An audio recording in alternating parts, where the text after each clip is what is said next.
If I am wrong, I will apologize. If I'm not, I won't. It's my lifestyle. Please don't tamper with it.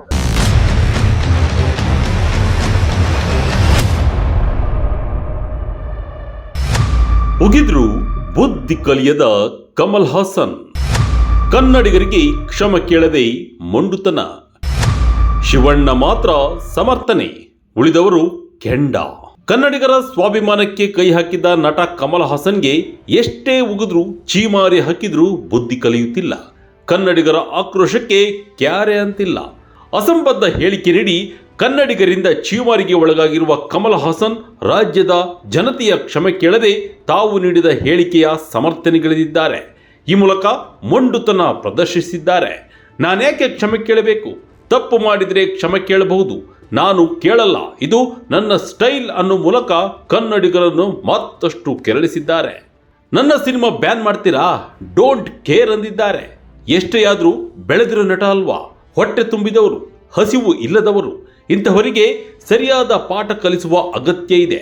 ಮತ್ತೆಂದು ಕನ್ನಡಿಗರ ಸುದ್ದಿಗೆ ಬಾರದೆ ರೀತಿ ಮುಟ್ಟಿ ನೋಡಿಕೊಳ್ಳುವಂತೆ ತಿರುಗೇಟು ನೀಡುವ ಅಗತ್ಯ ಇದೆ.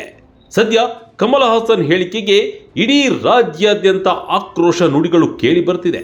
ಕನ್ನಡದ ನಟ ನಟಿಯರು ಹೋಗಿದ್ದು ಉಪ್ಪಿನಕಾಯಿ ಹಾಕಿದ್ದಾರೆ. ಆದರೆ ಶಿವಣ್ಣ ಹಾಗೂ ರಮ್ಯ ಮಾತ್ರ ಅವರನ್ನು ಸಮರ್ಥಿಸಿಕೊಂಡಿದ್ದು ಮಾತ್ರ ಕನ್ನಡಿಗರಿಗೆ ನೋವು ತಂದಿದೆ.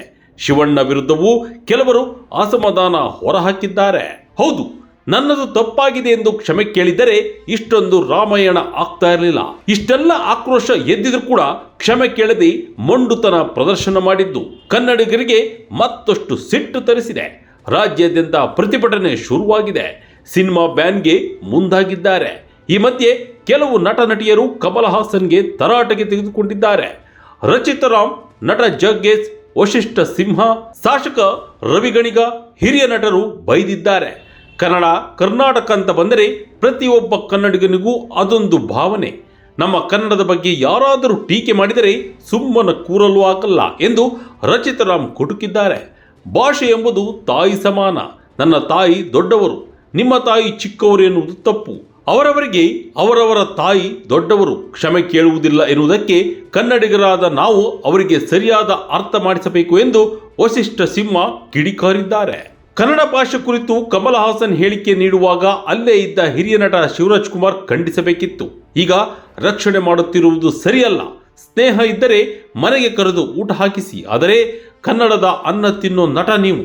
ಕನ್ನಡದ ಬಗ್ಗೆ ದುರಹಂಕಾರದಿಂದ ಮಾತನಾಡುತ್ತಿರುವಾಗ ಒಪ್ಪಿಕೊಳ್ಳುತ್ತಿರುವುದು ಕನ್ನಡಿಗರಿಗೆ ಮಾಡುತ್ತಿರುವ ಅವಮಾನ. ಈ ವಿಚಾರದಲ್ಲಿ ಶಿವರಾಜ್ ಕುಮಾರ್ ರಮ್ಯಗೆ ಏನಾಗಿದೆ ಎಂಬುದು ಗೊತ್ತಿಲ್ಲ ಎಂದು ಶಾಸಕ ರವಿಗಣಿಗ ತೀಕ್ಷ್ಣವಾಗಿ ಉಗಿದಿದ್ದಾರೆ. ಶಿವಣ್ಣ ನಟಿ ರಮ್ಯ ವಿರುದ್ಧ ಆಕ್ರೋಶ. ಕಮಲ್ ಹಾಸನ್ ನಡಿಯನ್ನ ಸಮರ್ಥಿಸಿಕೊಂಡ ಶಿವಣ್ಣ ಹಾಗೂ ರಮ್ಯ ವಿರುದ್ಧ ಆಕ್ರೋಶ ವ್ಯಕ್ತವಾಗಿದೆ. ಅದೊಂದು ಸಣ್ಣ ವಿಷಯ, ಯಾಕೆ ದೊಡ್ಡದು ಮಾಡುತ್ತಿದ್ದೀರಾ ಎನ್ನುವ ನಟ ಶಿವರಾಜ್ ಕುಮಾರ್ ಅವರ ಹೇಳಿಕೆಗೆ ವ್ಯಾಪಕ ವಿರೋಧ ವ್ಯಕ್ತವಾಗುತ್ತಿದೆ. ಶಿವಣ್ಣನಿಗಿಂತ ನಟ ದರ್ಶನ್ ಎಷ್ಟೋ ಮೇಲು ಎಂದು ಮಂಡ್ಯ ಶಾಸಕ ರವಿ ಗಾಣಿಗ ಬೇಸರ ವ್ಯಕ್ತಪಡಿಸಿದ್ದಾರೆ. ರಮ್ಯ ಹೇಳಿಕೆಗೆ ಕರ್ನಾಟಕ ರಕ್ಷಣಾ ವೇದಿಕೆ ಕಿಡಿಕಾರಿದ್ದು, ನಿಮ್ಮ ಉಪದೇಶದ ಅವಶ್ಯಕತೆ ಇಲ್ಲಿ ಯಾರಿಗೂ ಇಲ್ಲ. ಹೋಗಿ ಕಮಲ್ ಹಾಸನ್ಗೆ ನಿಮ್ಮ ಬುದ್ಧಿ ಮಾತನ್ನ ಹೇಳಿ ಎಂದು ಕರವೇ ನಾರಾಯಣಗೌಡರು ಎಚ್ಚರಿಕೆ ನೀಡಿದ್ದಾರೆ. ಇನ್ನು ಶಿವಣ್ಣ ವಿರುದ್ಧವೂ ಕೂಡ ನೆಟ್ಟಿಗರು ಕಿಡಿಕಾರಿದ್ದಾರೆ. ದೊಡ್ಡ ಮನೆಯ ಸಣ್ಣ ಮನುಷ್ಯ, ನಿಮಗೆ ತಮಿಳು ಮೇಲೆ ಜಾಸ್ತಿ ಪ್ರೀತಿ, ನಿಮ್ಮ ಮೇಲೆ ಗೌರವವು ಕಡಿಮೆ ಆಯಿತು. ನೀವು ಎಷ್ಟೇ ಆದರೂ ನಾಟಕ ಮಾಡೋರಲ್ವೇ, ಚೆನ್ನಾಗಿಯೇ ನಾಟಕ ಮಾಡುತ್ತಾರೆ ಎಂದು ಸೋಷಿಯಲ್ ಮೀಡಿಯಾದಲ್ಲಿ ಕಿಚ್ಚು ಹೊರಹಾಕಿದ್ದಾರೆ. ಕಮಲ್ ಹಾಸನ್ ಸಿನಿಮಾ ಬ್ಯಾನ್ ಆಗುತ್ತಾ? ಕರ್ನಾಟಕ ಚಲನಚಿತ್ರ ವಾಣಿಜ್ಯ ಮಂಡಳಿ ಶುಕ್ರವಾರ ಸಂಜೆಯೊಳಗೆ ಕ್ಷಮೆಯಾಚಿಸುವಂತೆ ಕಮಲ್ ಹಾಸನ್ಗೆ ನೀಡಿದ ಗಡುವು ಮುಗಿದಿದೆ. ಫಿಲಂ ಚೇಂಬರ್ ಅಧ್ಯಕ್ಷ ಎಂ ನರಸಿಂಹಲು ಶುಕ್ರವಾರ ಸಂಜೆಯೊಳಗೆ ಕಮಲ್ ಹಾಸನ್ ಕ್ಷಮೆ ಕೇಳಬೇಕಿತ್ತು, ಆದರೆ ಕೇಳಿಲ್ಲ. ಈ ಬಗ್ಗೆ south India film chamber of commerce ಅಧ್ಯಕ್ಷ ರವಿ ಕೊಟ್ಟಾರಕರ ಅವರಿಗೆ ದೂರು ನೀಡಿ ಕನ್ನಡಿಗರ ಆಕ್ರೋಶವನ್ನ ಕಮಲ್ ಗಮನಕ್ಕೆ ತರುವಂತೆ ತಿಳಿಸಿದ್ದೇವೆ. ಹಾಗೆಯೇ ಕ್ಷಮಾಪಣೆ ಕೇಳಲು ಒತ್ತಾಯಿಸಿದ್ದೇವೆ. ಈಗಾಗಲೇ ತಗ್ ಲೈಫ್ ವಿತರಕರಿಗೂ ಎಚ್ಚರಿಸಿದ್ದೇವೆ. ಫಿಲಂ ಚೇಂಬರ್ ಕನ್ನಡ ಪರ ಸಂಘಟನೆಗಳ ಪರ ಇದ್ದು ಕಮಲ್ ಹಾಸನ್ ಕ್ಷಮೆ ಯಾಚಿಸದಿದ್ದರೆ ತಗ್ ಲೈಫ್ ಸಿನಿಮಾ ರಾಜ್ಯದಲ್ಲಿ ಬಿಡುಗಡೆಯಾಗಲು ಬಿಡುವುದಿಲ್ಲ ಎಂದಿದ್ದಾರೆ. ಜೂನ್ 6ರಂದು ಸಿನಿಮಾ ರಿಲೀಸ್ ಆಗಲಿದ್ದು ಯಾವ ನಿರ್ಣಯ ಕೈಗೊಳ್ಳಲಿದ್ದಾರೆ ಎಂಬುದು ಕಾದು ನೋಡಬೇಕಿದೆ. ಒಟ್ಟಿನಲ್ಲಿ ಕಮಲ್ ಹಾಸನ್ ನೀಡಿದ ಹೇಳಿಕೆಯಿಂದ ಈಗ ಕರ್ನಾಟಕದಲ್ಲಿ ಕಿಡಿ ಹೊತ್ತಿದೆ. ಕನ್ನಡಿಗರ ಮಾತಿಗೆ ಮರ್ಯಾದೆ ಕೊಡದೆ ಮೊಂಡುತನ ಪ್ರದರ್ಶಿಸಿದ್ದಾರೆ. ಸಿನಿಮಾ ಬ್ಯಾನ್ ಮಾಡುವಂತೆ ಕರವೇ ಕನ್ನಡಿಗರು ಆಗ್ರಹಿಸಿದ್ದಾರೆ. ಸಿನಿಮಾ ರಿಲೀಸ್ ಮಾಡುವ ಥಿಯೇಟರ್ಗೆ ಬೆಂಕಿ ಹಚ್ಚುತ್ತೇವೆ ಎಂದು ಎಚ್ಚರಿಕೆ ನೀಡಿದ್ದಾರೆ. ಕ್ಷಮೆ ಕೇಳದ ಕಮಲ್ ಹಾಸನ್ಗೆ ಸರಿಯಾಗಿ ಪಾಠ ಕಲಿಸುವ ಅಗತ್ಯವಿದೆ. ಅಲ್ಲದೆ ಕನ್ನಡಿಗರ ಬಗ್ಗೆ ಅವಹೇಳನವಾಗಿ ಮಾತನಾಡುವವರಿಗೂ ಇದು ಉದಾಹರಣೆ ಆಗಬೇಕಿದೆ.